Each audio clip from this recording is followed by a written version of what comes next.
We should be getting Jesus Ramos Jr. right now in studio. And if you want to ask him a question, you already know where to find that post. None other than the Boxing Voices Patreon page at patreon.com/TBV. Actually, /The Boxing Voice. Excuse me. But Jesus is in the building. What's going on, Jesus? Un placer conocerte. How are you? Good. How are you guys? We're good. Can we get that mic, Austin?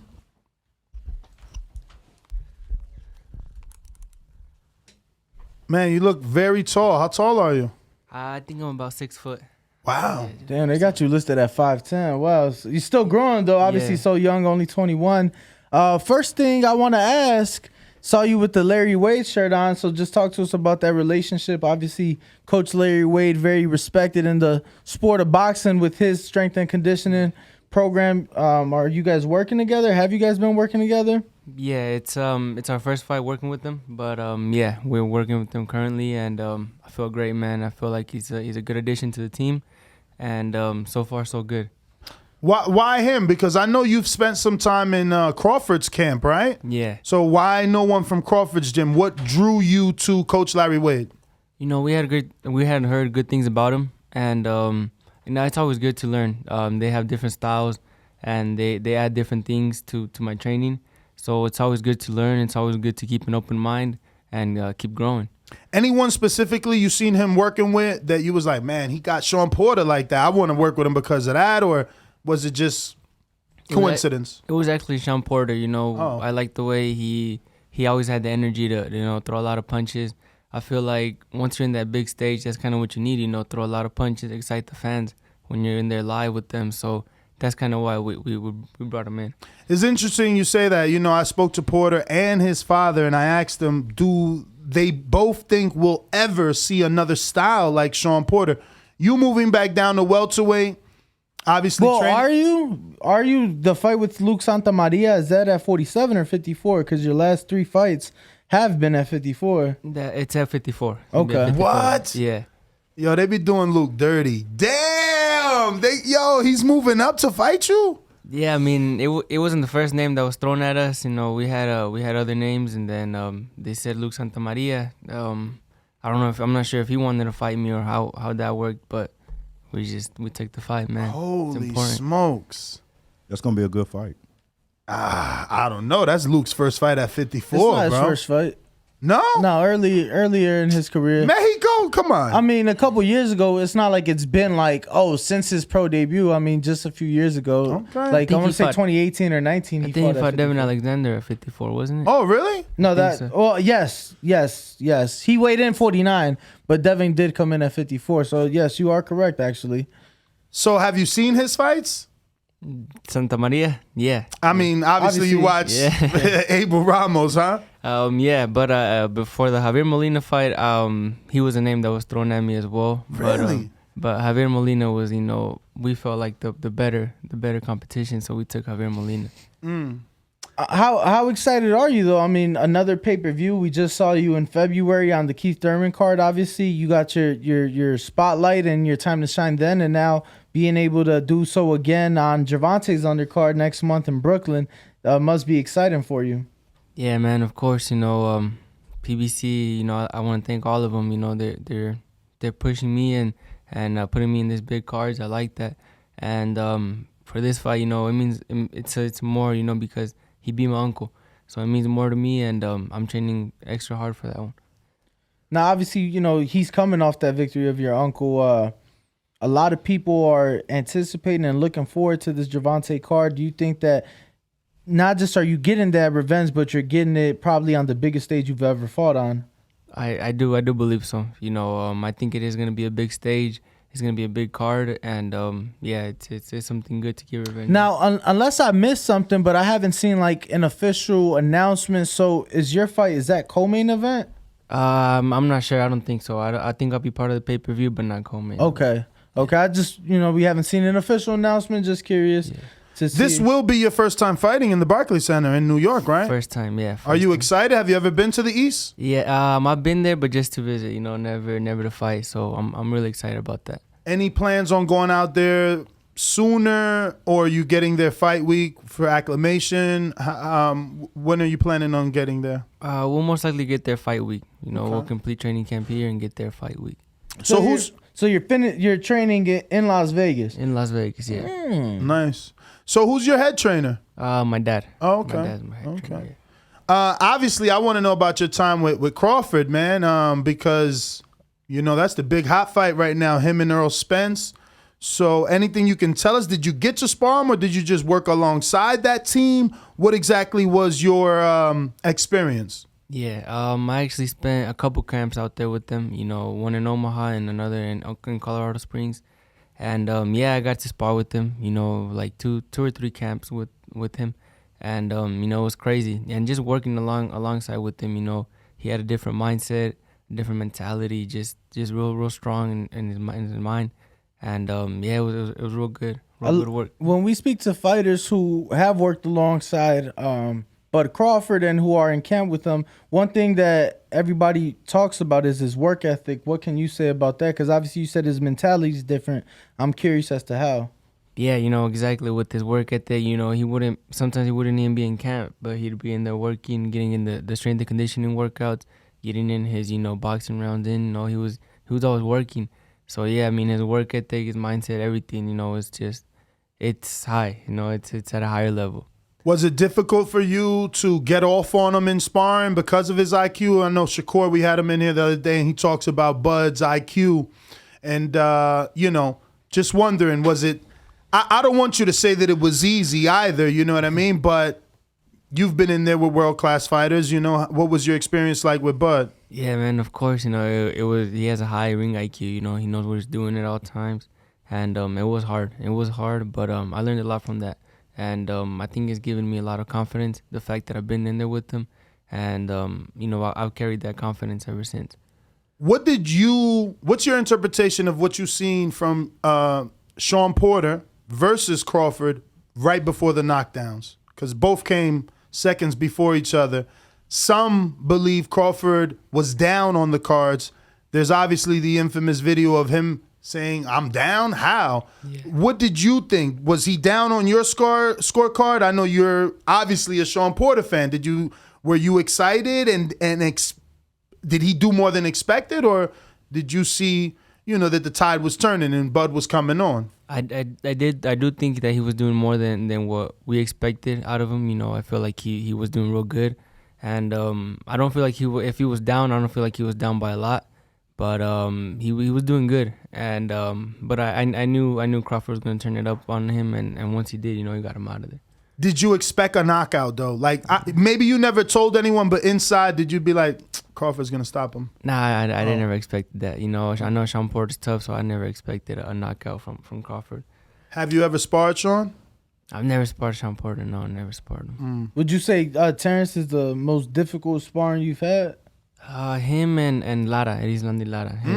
They both been were difficult. Yeah. What was that work like with Eddie Slandi, and how much work have you guys gotten together? Actually, he helped me prepare for my last fight. I fought Vladimir, so he was southpaw, but he was tough, man. He was always thinking as well, real high ring IQ, and you know, it was great for me. It was real great for me. Speaking of Vladimir, were you concerned at all going into that fight, being that he had beat Angulo, he had just beat Julian Williams, he had just beat he hurt both of those guys. And he had beat Aaron Coley. I think, isn't Aaron Coley heavy metal? He had just beat Aaron Coley as well. Were you concerned at all going into that fight, being that he had just knocked off 3 notable names in that division?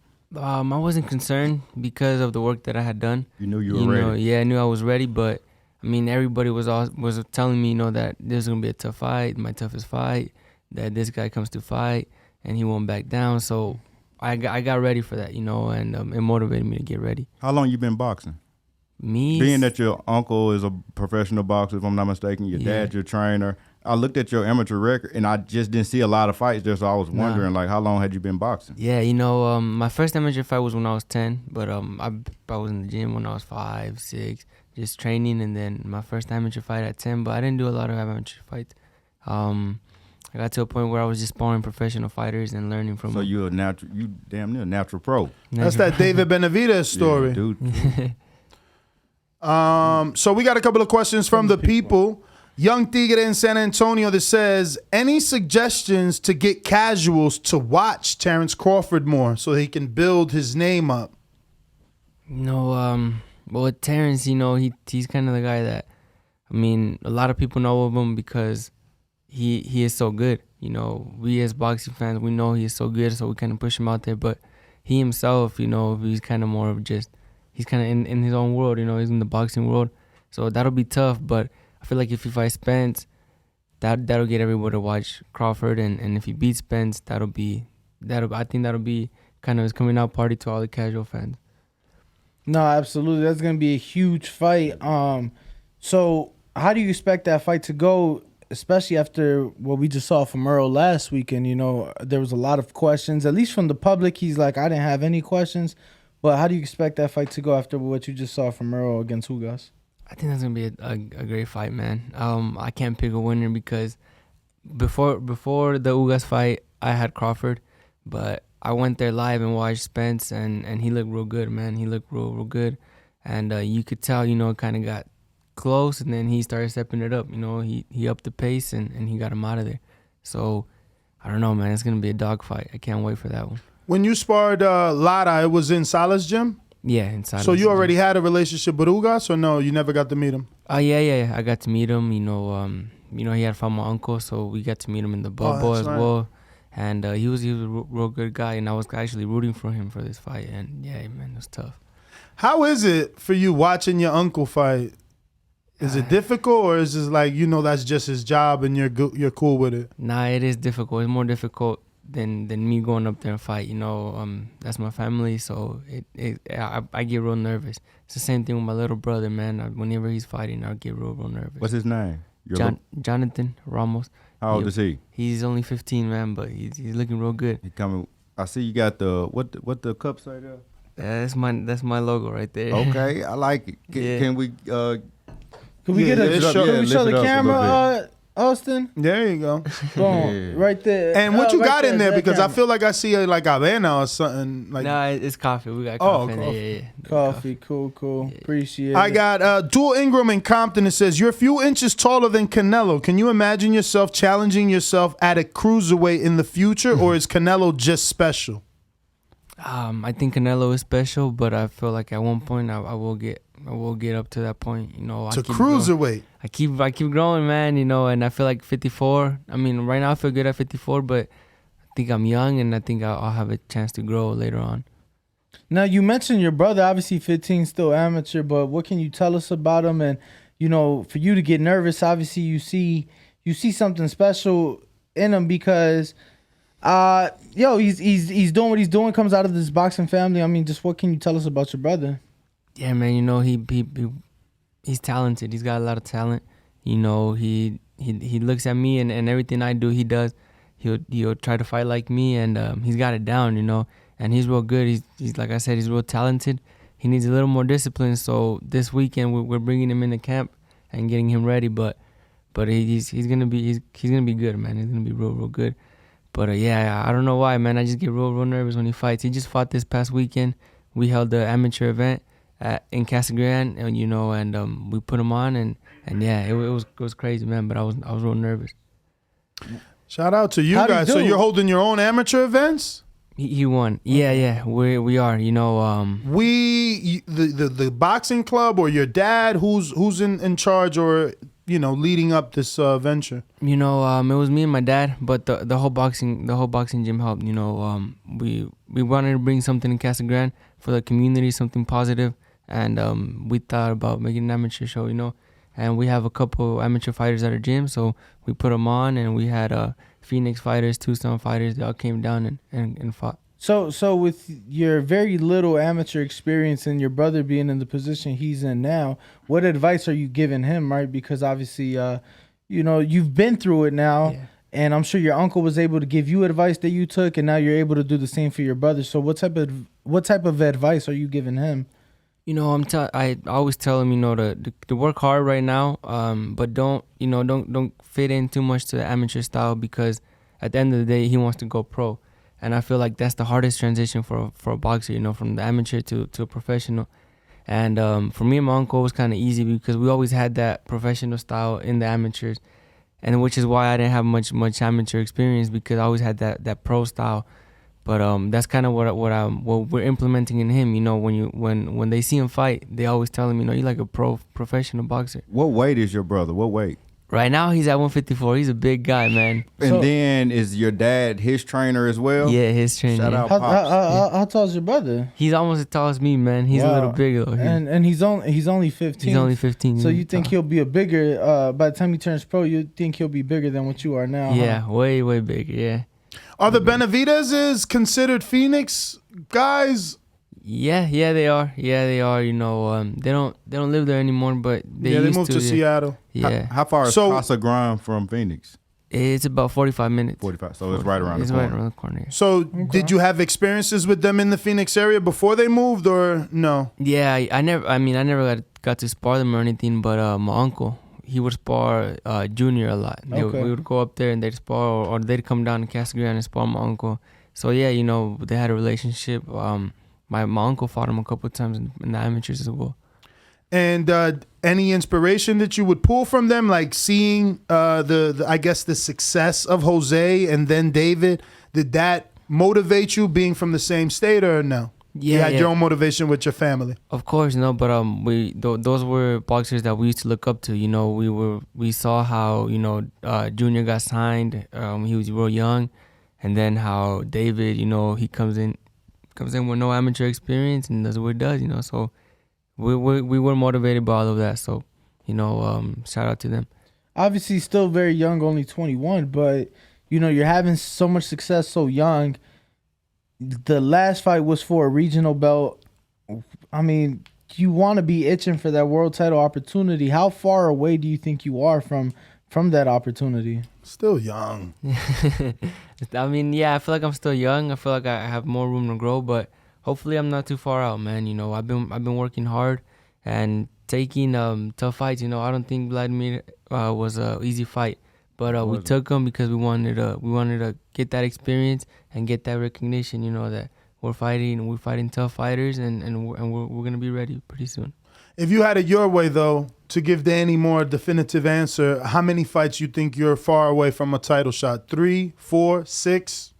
I'd say around 5, 6 fights, and I think I'll be 100%. And you fighting ready. Santa Maria next? Yeah, Santamaria. You might be closer than you. I mean, I know you might want to go at a certain pace, but if you fighting Santa Maria next and you get this win, you might be closer than what you think. Yeah, I think you'd be on the cusp because I think he's on the cusp. He's gonna have to get a vacant title shot, though. It's so much that has to happen. Castaño, Charlo happens May 14th. They have to fight, get a definitive winner, decide are they gonna remain undisputed. But that's even before he vacate. fights Santa Maria, though, because he fights Santa Maria, what, the 28th? Yeah, so 2 weeks before that. So- but I get what you're saying. start Like, playing It's just out. a lot of political No, of moving course. parts. Yeah. You know what I mean? Now, if he vacates, there's going to be a lot of guys getting eliminators and vacant title shots. But speaking of, potential matchups, is Joey Spencer too much of a step backwards?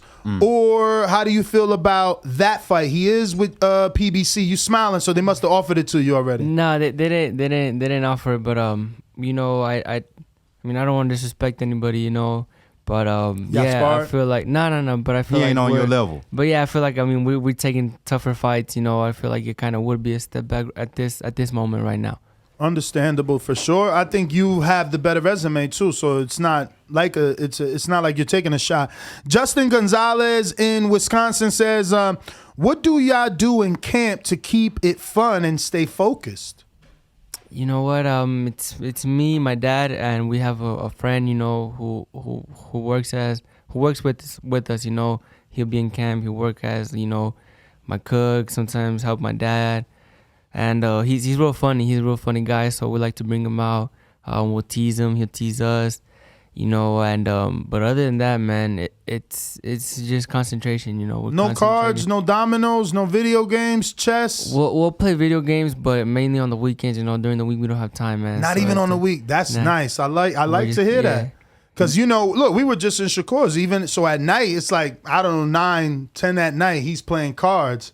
Oh, You're yeah. saying, nah, you're asleep by that time. Yeah, we try to go to sleep 9:30, 10. The So latest. you doing road work in the morning? We do boxing in the morning and then strength and conditioning or road work, whatever it is, and at like at 5 p.m. Which gym are you using out here? Right. We're using Bones Adams for training, and then that's so sad. We trained there, but we ain't been there in like 2 weeks. Bones gonna look at us like, where the hell y'all been? Oh my God. We'll go to Bones for training and then sparring. Sometimes Salas, Top Rank. Right now we're getting real good work at Top Rank with some guys from Kazakhstan. So, it's just wherever we can get work for sparring. Text Frank. Who's that in Kazakhstan? No, I know exactly what he's talking about because when we went in the other night, that's who was in the other ring. That remember the guys, there was like 8 guys from Kazakhstan all in the ring at the same time, and Coach Al was in there giving them instruction and whatnot. Yeah, it's a lot of them. Yeah. So I didn't even notice them. I can't text Frank though. Oh, that's true. That's true. But yeah, man. So I got more. James Valdez from San Antonio. You kind of maybe answered this. Bud versus Spence, who wins and how? I think you answered that, right? Yeah. Okay. New York Bullet in New York says, what's up, champ? If you can have one dream fight with any legend in any weight class of your choice, who would it be? Respect to you. I think it had to be either Marquez or Pacquiao. Those were 2 legends, and it would be crazy to share a ring with them. It would be good. It's funny. We were asked yesterday on an Untitled show, who would we pick in a fantasy fight between Adrian Broner at 135 and Juan Manuel Marquez at 135? Who would you pick? I'd go with Marquez. I really like Marquez. I like his style. He's always so technical. And I'd go with Marquez. I think we both picked Marquez as well. I just can't undo, even though 135 Broner was undefeated, you still knew he was heading toward that fast life. So it's like, I don't know that he could have beat Marquez. Marquez was still legend at 35. Yeah. Yo, I obviously, you're in charge of your career and you're gonna do what's best for you. But I disagree, bro. I think that you're closer than the 5, because you're already number 8 in the WBO. Close. And you're in Don't matter. Jaime's been super close for 2 years, and no one's rushing Jaime. He was supposed to fight Charlo, Derevyanchenko. But he want to fight those guys. He was supposed to fight Andre. I think Jesus has more of the will, and I think he wants. Yeah, but Jaime has more experience than him and still didn't take a title shot. But I think they've been babying Jaime though. Babying? He got good fights on his resume. You guys at 54, not at 60 though. At 54, at least he fought Liam Smith, right? Former world champion. That's and cool. Dennis Hogan. Right, but I'm saying and he fought Rosado now, and he fought Shane Mosley Jr., right? Wasn't it Shane Mosley Jr.? Yeah, he might fight Shane now. Rosado just fought Shane Mosley. Yeah. But he might fight Shane now off this win. That's what we want for him. But I don't know. What's your opinion of Jaime? He used to be at 54. Yeah, I feel like he had good fights, like you guys said, at 54, but I feel like he's not rushed for anything. And then he just had the opportunity to fight Charlo, didn't it? And they pretty much backed out of it and say, unless it's on DAZN, they're not gonna do it. Yeah, that's true. So they babying him. They holding him back. And his Jesus ain't on that though. I can tell it's an energy his negotiations. I'm feeling right now. He's in negotiations. He's in negotiations now with or he was in negotiations with Jacobs. That fell apart. And Charlo is in negotiations with Jacobs now. Did y'all see that? Nah. Yeah. They need to make that happen. That fight overdue. Mm-hmm. So fight overdue. For what though? After Selecki fight? Because so what, next year? Very end of this year maybe? Maybe September. Bro, he's not turning around from June to September. Come on. They've been fighting twice a year. We know that's not going to happen. So we know what, October? I'm saying maybe December. Come on, bro. Look December's too big a month for him. I hear you, but look at when they've been fighting, bro. They ain't been fighting. They might try to get it earlier just because of Jacobs being, his last fight, but come on. Jacobs has been out for a while. They can't wait that long. And if you want to get Charlo ready for Canelo, you might want to start speeding up and giving him more than 2 fights a year, right? But just because we are talking Charlo, I'm curious now on the brother, because you are in the WBC rankings and in the WBO rankings. So how do you see that Charlo-Castaño undisputed fight playing now? This is now the rematch. You know what? Then in the first fight I had Castaño winning. I thought he outworked him. I felt like he did enough to pull it off. But a draw. I was happy with the draw. And now in the second fight, I feel like Castaño has a little more room for adjustment. you know, he could add that jab to his arsenal. So you going and set it Castaño? up. I'm going Castaño, especially after what I saw, you know, at the Spence fight. He was like, well, this is what David said. You know, I was sitting right next to David. Said he was drunk, and you know, he's got 2 weeks. Oh yeah, He okay. got What you about seen 2-3 from Charlo weeks, at the? But I he got you. wasn't because I was there. Wasn't David referring to the brother and Jamal? They look both. They both together, the same. birds of He's like, They I look can't the tell them same. apart. I mean, No, the way he's were saying they talking and both acting, look drunk. and that way they were acting. Okay. But you know, I mean, so if that's the way he's getting ready, I feel like Castaño's gonna take him out. Let But, me open up my bookie, man. Hold on, let's see what's going on here. But you know, we'll see. Castaño plus money, man. I got Coach Myers that says Benavidez versus Canelo and Benavidez versus Charlo. Who wins and how? You know, if Benavidez fights Charlo, I got Benavidez all day, and Damn, all day. But what if he fights got him Canelo too. though? Benavidez, if fights Canelo, I think he's got a good chance. I think right now he's got the better chance. But I mean, Canelo, man, he's something else right now. I don't see nobody beating You him. guys seen that quote Canelo said? He said, "I'm not losing to anybody right now. I'm in my prime."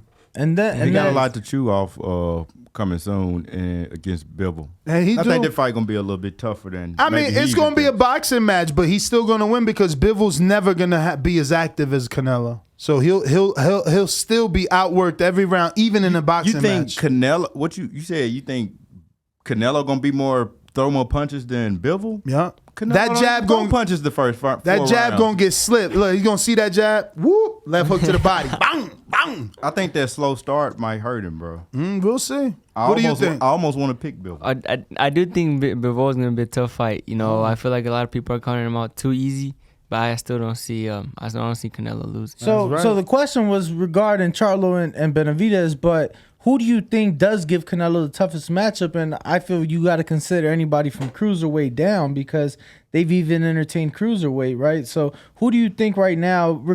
Maybe it is Benavidez, but who do you think gives Canelo his toughest fight? You know, I used to think the 175 Better Beef, yes. But I don't know, man. I've seen his last couple fights, and I don't know. I don't see No him defense. giving no defense. I don't see him giving Canelo trouble. So Probably I David think, then, you yeah, think? just David, yeah. Okay. Jesus, what if they throw you Lubin off Big the fight. loss? You'll Yeah. take that? I'd take that. Yeah, I'd take them. What did you think of that fight with Fondura? I feel like he was doing real good the first round. I feel like he fought the wrong fight early on, but you know, props to Fondora though. He came to fight and he got him out of there, man. What do you think about the public saying, and not the, I want to call them detractors, haters, are saying that Fondura is a height bully, that he should not be in the division? Yeah, you know, I've seen that, you know, and a lot of people even call him a weight bully, but you can't be a weight bully if If you're making the weight. If you're making the weight, and then you're not even. I mean, it's not like he's blowing up in between fights, you know, and then coming all the way down. You know, I feel like he stays around the same weight. So, I mean, it's just an advantage to him, but I don't feel like he's a bully for that. Has anybody ever attacked the body of Fondura? I think Clark, right? Jamonte? Yeah, Jamonte. But I feel Jamonte like- ain't known for no power or nothing like that. For good, he ain't known for No, good body but shots. I think he had the most success though. Is that once you cut that distance on Fondura, then you got to be careful for them uppercuts. He's so good at like leaning back and making fucking angles room, to land those uppercuts, man. So did you see? Obviously, people are also, you know, people get really upset when their favorite fighter loses. So some people are saying Fondura cheated. He never took off his gloves.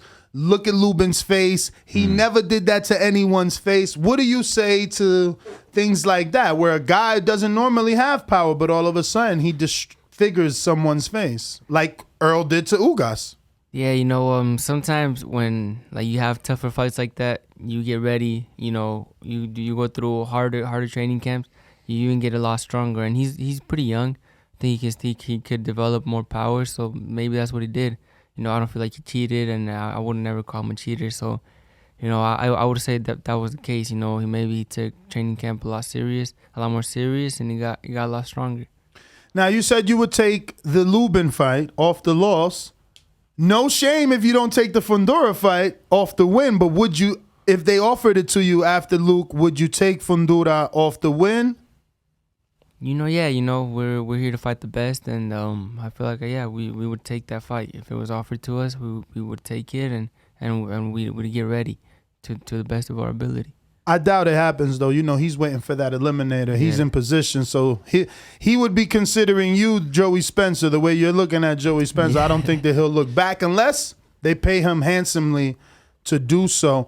Those are all the questions from the people. Danny, if you don't have any more, we can take this intermission, take this picture with Jesus. Jesus, if you can, please. I did have one. I just wanted quick thoughts, really quick. Big fight this weekend. Shakur Stevenson, Oscar Valdez unification. Your thoughts on that, champ? Uh-oh. La Raza or what? Yeah, I gotta go with Oscar. And he's Valdez. from Phoenix too, right? Or he's kind from of? Tucson, yeah. But I do go for Oscar Valdez. I think it's gonna be a tough fight, man. But you're just going with it because of Mexican, or you really think he can win? But I think a lot of people are counting him out, man. He's a 2-time Olympian. He's got a lot of experience, and he knows what he's doing in there. So I feel like if he comes in with the right game plan, I think he's got a chance. But Shakur, he's real fast, man. He's got a high ring IQ as well. So we'll see. It's gonna be a good fight. I'm looking forward to that one. Me too. You want to give your you actually didn't really say, right? Did you say that Bivol's gonna give him a hard fight, but you're still picking Canelo? I'm still picking Canelo, yeah. Okay. And anything else coming out? You said Castaño. You're picking Castaño. What else? 28th Tank. You're on that undercard. Yeah. Is he beating Rolly? I think. Man, I think if you in Vegas now, you in Vegas. Be careful. Nah. Rolly trains with Larry Wade. Yeah, they're in City Athletic. I think Rolly has a puncher's chance. He can't go out there to box, Davis, and I think he knows that. So if he catches him with something crazy, who knows? He might be able to put him out. Can I get Katie? Go ahead. I was finna ask, I just want a little taste of what the routine is like working with Coach Larry Wade. Don't spill the beans on everything, but just a little bit. Like, what is it? What time you wake up to work out with him, or how many miles you like? I don't know. Like, what? A little bit of the routine. Yeah, we work out after sparring. That's our strength and conditioning. And that's when you meet up with him. Yeah. Okay. And then like today we'll go run, do some track work. Change it up, he'll change it up every day. Sometimes strength and conditioning, sometimes a run. Y'all work with the ladders a lot? We haven't worked with ladders yet. Okay. But yeah, we do. I guess he has a different game plan for me. So he's working on my weaknesses. I'm sure if that was one of my weaknesses, he'd probably bring it in. All right, we're going to take this quick intermission. Please give out your social media for anybody who's crazy enough not to be following you can do so, and we'll be right back. Jesus Ramos Jr. _ on Instagram, and Jesus Ramos Jr. on Twitter, Facebook. I even got my own YouTube channel, Jesus Mono Ramos, man. Nice. Yo, where did the nickname come from? Well, we could say. I was just curious. Let him say it on air. Yeah, where did the nickname come from, Mono? Yeah, my dad. It stands for cute. So he'd always put Mono because he'd put the hat on me, he'd put the shades on me. I was a little baby, and I'd always, leave it on.